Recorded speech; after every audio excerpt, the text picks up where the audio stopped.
श्री अधिक मास महात्म्य अध्याय 22वा कथासार।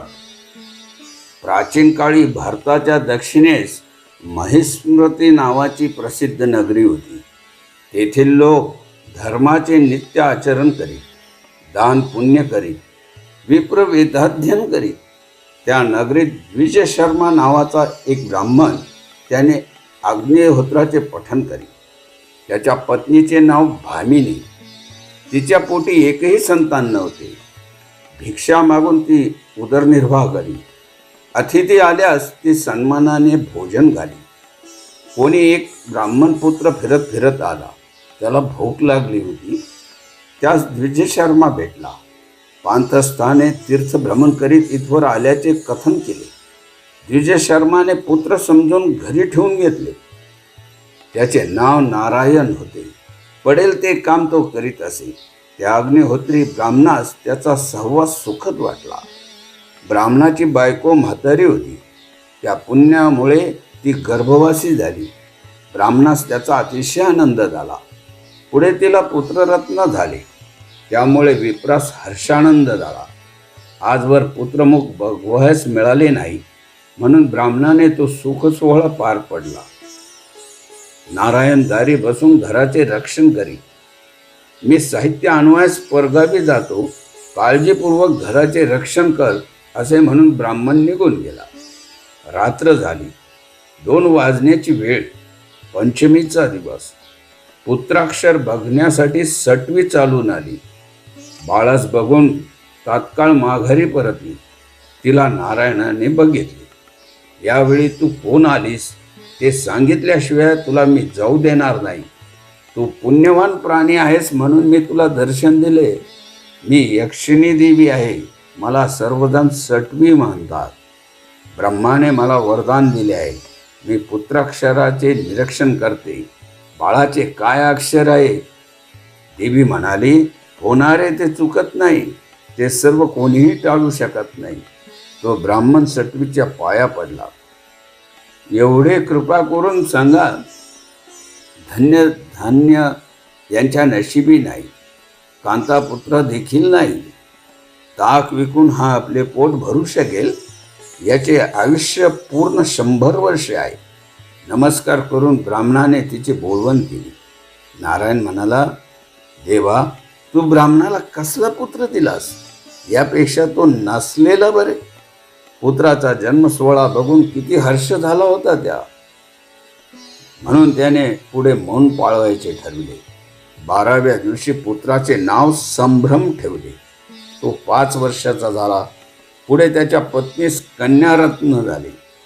हा नारायणाचा पायगुणच म्हणवायचा असे ब्राह्मणास वाटले। आता मी दाराशी घराचे रक्षण करतो। 5व्या दिवशी यक्षिणी आली। कन्येची भळी असलेली अक्षरे निरखू लागली। ब्राह्मण म्हणाला, कन्येच्या भळी अक्षरे निरखू लागली। यक्षिणी म्हणाली, वारंवार तू मला का विचारतेस? तू मूर्खच आहेस। यक्षिणी म्हणाली, तुझ्या दैवी विवाह नाही, हिच्या नशिबी तर जर कर्म आहे। हिचे आयुष्य पूर्ण 100 वर्षे आहे।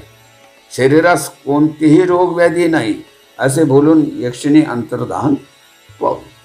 ते ऐकून नारायणाचा जीव तळमळू लागला। ते व्रत नारायणाने गुप्तच ठेवले। त्यास 7 वर्षे लोटली। 7व्या वर्षी मुलाचे उपनयन झाले। नंतर द्विजशर्मा मरण पावला। कांता सती गेली। नारायणानेच त्यांचे उत्तर कार्य केले। मग 9 महिने तो तेथे राहिला। मुलांना ग्रामस्थांच्या स्वाधीन करून स्वतः प्रयाण केले। माता पित्याविना ही बालके ब्रह्मलिखित कोणीच टाळू शकत नाही। त्यांच्या घरी एक गाय होती। तिची नित्यसेवा विप्रकुमार करी। रानात जाऊन गवत आणि तो विकून पैसा साठवी, ताकाची विक्री करी, असे उदरभरण सुरू झाले। 2 वर्षे गेली। कोणी एक वेश्या नदी तीरी येऊन राहिली। ती सुंदर होती। तिने ब्राह्मणाच्या मुलेस नदी तीरावर बघितले। तिच्या हातात मडके होते। घाबरी होऊन तीरी पाहतच होती। तिने एवढ्या लोकांचा समुदाय बघितलेलाच नव्हता। मग वेश्येने तिला विचारले, तू कोणाची कोण आहेस? दिसायला तर किती सुंदर आहे, पण अंगावर फटकी वस्त्रे का बरे? तुझी अशी स्थिती कोणी केली? मग त्या ब्राह्मण कन्येने सर्व इतिहास कथन केला. मी गरीब ब्राह्मणाची मुलगी. सर्व इतिहास ऐकून वेशेचे मंत्र होते. तिने काही पदार्थ तिला खावयास दिले. ब्राह्मण कुमारी मोहित झाली. तशीच तिच्या रथात बसली. वेश्या तेव्हा बघून गेली. लोकांना हे दृश्य बघितले ते म्हणाले, मुलीस अन्न वस्त्रास कमी नाही. पुढे काय नशिबी आहे कोणास ठाऊक. इकडे ब्राह्मणाचा मुलगा गवत घेऊन घरी आला तर बहीण त्याच्या छटास पडली नाही. मग तो तिला शोधित चौकशी करीत शोधू लागला. तेव्हा गावकऱ्यांची त्याला समाचार सांगितला. मग तो नशिबास दोष देऊन देव आठवू लागला. अशा प्रकारे विलाप करून तो रडू लागला. धेनू सेवा कशी फळास आली हे पुढील अध्यायाच्या कथेत सगळं वृत्तांत सांगितलेलाच आहे. इति श्री अधिक मास महात्म्य ग्रंथ 22 अध्याय समाप्त. श्रीकृष्णार्पणमस्तु. शुभं भवतु.